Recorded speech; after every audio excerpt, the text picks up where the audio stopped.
Today we're talking about something that most of us like to avoid, and it's not because we're lazy, it's not because we're not doing the work, it's not because we're whatever, it's because it's confronting.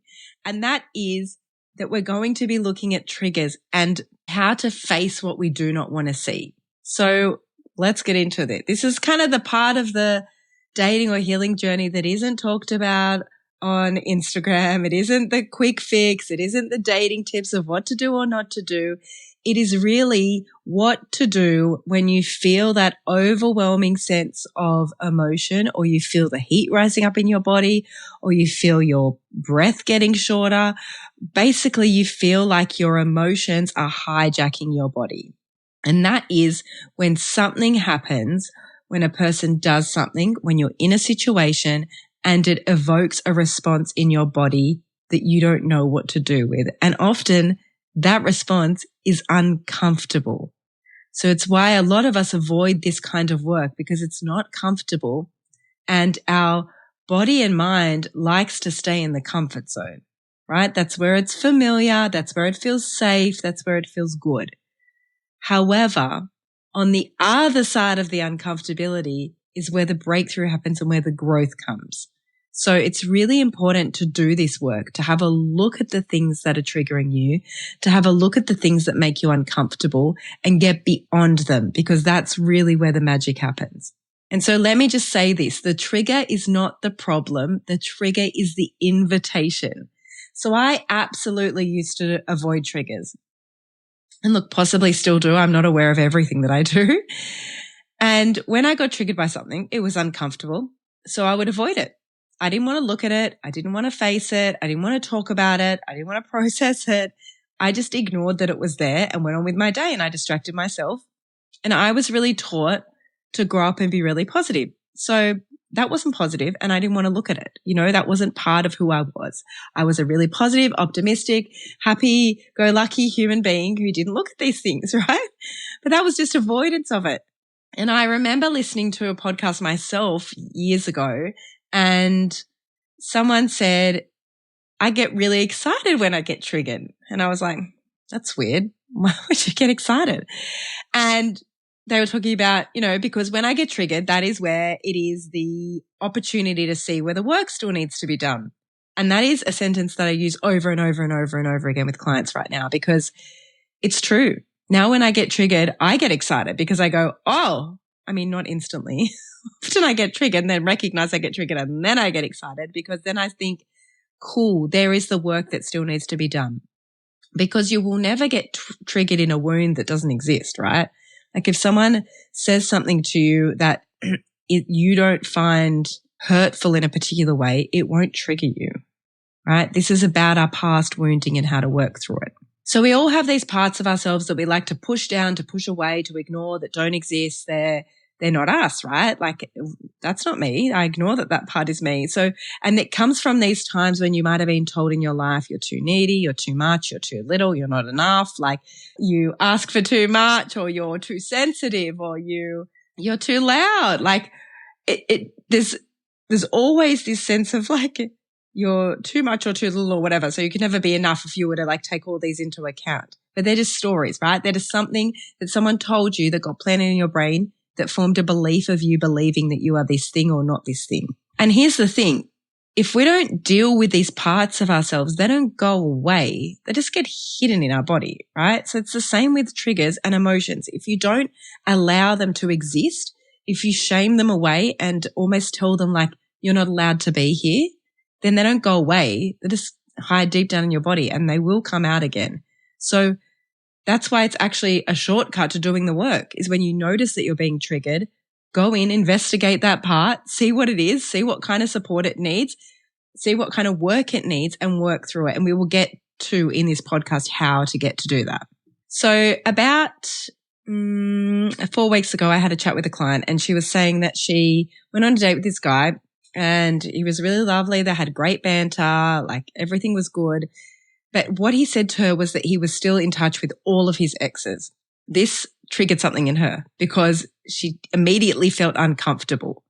Right? So she didn't know what was happening, but she knew that on the date, she went from feeling really comfortable, really easy, really good with him to him saying this to her feeling uncomfortable, wanting to get out of there, wanting to run. It wasn't cool, blah, blah, blah. Because for her, it signaled this sense of, oh, well, I'm replaceable, like I can just be replaced by someone else and I'll just become one of these exes. So it triggered this sense in her. And then she thought the other part of her brain came in and said, oh, don't be needy, don't be emotional, don't ask questions, just accept it for what it is. It's fine if he's in touch with his exes, and kind of overrode that initial feeling she had. So then she put on a facade, went on with the date and felt really good about it, right? And then she realized when she went away from it and then we had a chat that this version of her is not like the 20-something-year-old version of her. This version of her now doesn't want that in her life. That isn't a relationship that she wants to be part of. She doesn't want to be in a relationship with someone who's friends with all of his exes. And there's not that there's anything wrong with him. It's just that it doesn't match what she needs now. She needs someone who's going to be there for her completely and not have all these loose, untied ends is how she saw it. And that's perfect for her, right? To recognize what she needs in a relationship and that this is not what she needs. And it's not, if she'd stayed in the trigger around that, there wouldn't have been a healthy decision made out of it. So she had to ground from that trigger, understand what was really underneath that, and then make a healthy decision out of that. And she came to a really good conclusion for herself and stepped into her self-worth, most importantly. So I want to reframe something because often people say to me, oh, I'm still getting triggered about this thing. I'm still the work mustn't be working, or I'm not healing, or I'm failing at healing or something. And I want to reframe that for you because triggers are not a sign that you're failing at healing. They're like little breadcrumbs. They're clues. They're indications of the work that still needs to be done. And maybe you've done work on a particular piece of your life, but maybe there's still little bits left.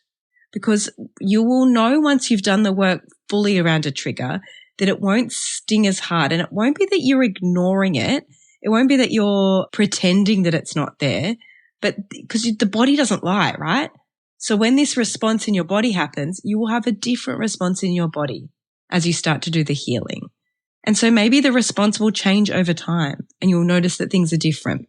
And I feel like a really cool example is that often when I start working with clients, they get triggered, say a date ghosts them. And in the beginning, that's a real trigger, and the trigger might be around, why am I not good enough? These are the beliefs that come up. Why am I not good enough? What did I do wrong? Why can't I ever be chosen? Those kind of beliefs start to surface. And then after a while, after we do the work and get through that self-worth work, they might get ghosted and their response might be, oh, well, I don't want to be with someone who ghosts me. Thank goodness I found out early, right? This is not a relationship I want to be in. So it's a completely different perspective of the same circumstance. And that is because they've done the work on the belief, on the underlying thing that triggered them. So on the part that they didn't want to look at, they looked at and went deeper and figured out what was underneath that trigger. So a little trick that I like to do with people is next time you're triggered, I want you to pause. First of all, I want you to recognize what it feels like to feel triggered in your body, because everybody is very different. What does that response feel like to me? Am I getting really hot in my body? Am I breathing really fast? Am I wanting to get out of there? Is my immediate response to run? Is my immediate response to hide in a cave and not be seen? Go back into my shell? Is that the response? And then I want you to ask yourself, what does this remind me of? Because there will be a story from a younger time that this reminds you of. And if you can work on discovering that, locating that within your memory around what does this moment remind me of? Who told me that I am too needy? Who told me that I am not enough? Who told me that I had to be perfect at things, right? There's always this story that underlies things if you can look hard enough, or even just sit in the quietness of it, okay? And then I would say what would this version of me tell that younger version of me then? Because I can guarantee you, well, I can't guarantee you, but most of you will look at that younger version of yourself and have a hell of a lot more compassion for them than you would now. So have a think about what you would tell that younger version of yourself. And it's not, you're just telling that part of yourself or that version of yourself that they're safe, and they haven't felt safe for a long time because of the story that has been told about them to them. So Like, here's the hard truth. Most of us just want to skip to the solution. Tell me what to do. Give me the easy fix. I bet you if I could, give you a pill to take, you'd do it and then it'd be done, right? The work would be done. You wouldn't have to think about it. Don't want to do the hard work. It is the hard work. The hard work is what gets you where you are. When you get beyond the hard work, that is where the magic happens. And unless you go through it, there's no other way. You have to go through it, right? So you can't skip to the solution. You need to journal it down. You need to meditate it. You need to sit with it. You need to be with it. See how it feels for you. Like, acknowledge it within yourself. Don't shame it away. You skipping to the end part is just shaming it away. I feel like I'm on a giant lecture this whole podcast. If it feels like I'm yelling at you, I apologize. That is not my aim or my intention. I just get really passionate about you doing the work because I see what happens when people do the work, and it's magical. And the work isn't glamorous. However, it's so necessary. And it is about sitting in that discomfort instead of numbing it away. You'll find you'll have some coping mechanism to numb it away because it feels safer, it feels comfortabler. And when you remove those distractions and you have to sit with it, it's not comfortable. So there's going to be this moment of like, oh, is this the right thing to do? I don't know. I don't know if this feels good. Just sit with it. See how you go, right? And you don't have to sit with it forever. Sit with it as long as you can. It's about recognizing, oh, I'm actually upset that he didn't call me back. I'm actually upset that he didn't do what he said he was going to do because it feels like I don't matter. Is that the truth of what it is? Of course you matter. It's not okay that he didn't call you back, but you're allowed to feel whatever you feel. So don't shame away those feelings. They're really important and they're really important to sit with. And it's okay to be honest with yourself instead of blaming the other person, right? So you could say to the other person, hey, I just noticed something come up in me. I don't need you to fix it, but I just want you to understand it. Yeah, so that's about telling the other person, when you didn't call me the other night, this is what I felt. And that could be about setting a boundary, right? Like, I just had a chat with a client the other day who said, this guy is saying, I'll call you tomorrow. And then he never calls tomorrow, calls the next day.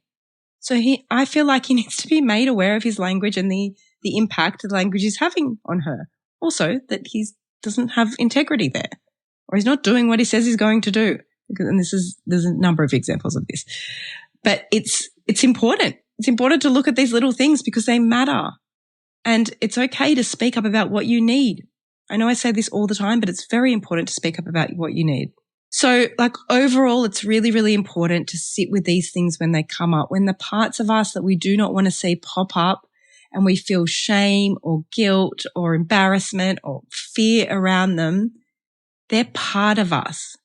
The darker sides to us are just as important as the light, happy sides to us.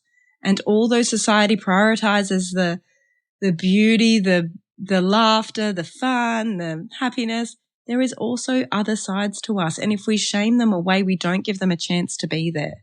So allow these parts of you to be there. Allow them to heal, because hiding them in the dark doesn't heal them. It just says you're not allowed to be here, but they don't go anywhere. So sit with the stuff that comes up and see where you get through. I would love to hear from you. I would love to hear if you're doing this work. I would really love to know what this episode brought up for you if you're happy to share. And if you're doing this work, I'm rooting for you. I think you're amazing. It isn't easy, but it is absolutely worth it. Thank you so much for listening to the show. If you got value from this, please don't hesitate to share with a friend so they can get value from this too. And don't forget to hit follow so you don't miss an episode. It's also how I keep this podcast alive.